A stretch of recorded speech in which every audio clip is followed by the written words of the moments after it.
A look into the university suing the Trump administration, and details out here on how the national tariffs are affecting the legislator in setting their budget. It's getting political now on the Political Pulse.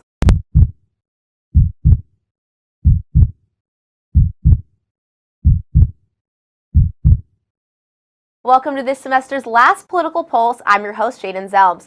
Let's talk some politics.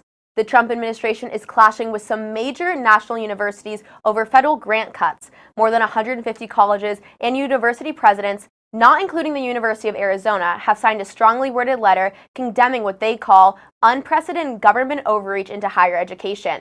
The cuts target schools that have been found to implement diversity, equity, and inclusion measures that have now been deemed illegal by the administration. This move comes after the administration paused billions in federal grant funding to institutions like Harvard, Columbia, and Princeton. In addition to the funding freeze, the administration is demanding universities dismantle DEI programs and enforce strict protest regulations, impacting research programs as well. Universities like Harvard are pushing back with at least one lawsuit already filed. The White House has completely dismissed their concerns. This story is currently still developing. Back to some more local news. The Arizona legislature must pass a budget and have it approved by Governor Hobbs by June 30th for the following fiscal year.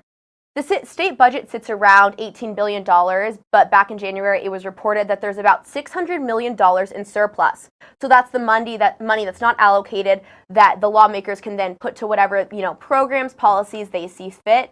That could also go to something like fixing the roads in Tucson. On the screen you can see the past few years' general fund and the state's total spending. I know those numbers look very scary, but it's about average. But the $600 million in surplus has shrunk to about $270 million due to a variety of economic factors, and with some lawmakers comparing today's economic uncertainty to that of the COVID era. There have been no official conversations between Governor Hobbs, House Speaker Steve Montenegro, and Senate President Warren Peterson. That's kind of hard to gauge if that is concerning. Usually there's been at least talks of a budget. If not, a budget pass usually happens in the middle of June. So what's causing this uncertainty? Well, one major factor is the national tariffs, but this affects Arizona because when the tariffs go up, they can trigger some federal tax cuts or spending adjustments. And when a federal program gets cut, that state could see a drop in their federal funding as well. So that could be in a school district or a policy that the federal government funds here in Arizona.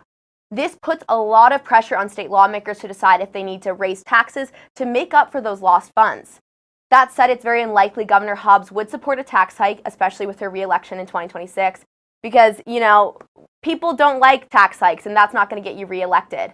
Bottom line, federal economic uncertainty is making it hard for Arizona to finalize a state budget, and lawmakers are still waiting to see if they'll need to offset some of the funding gaps before making that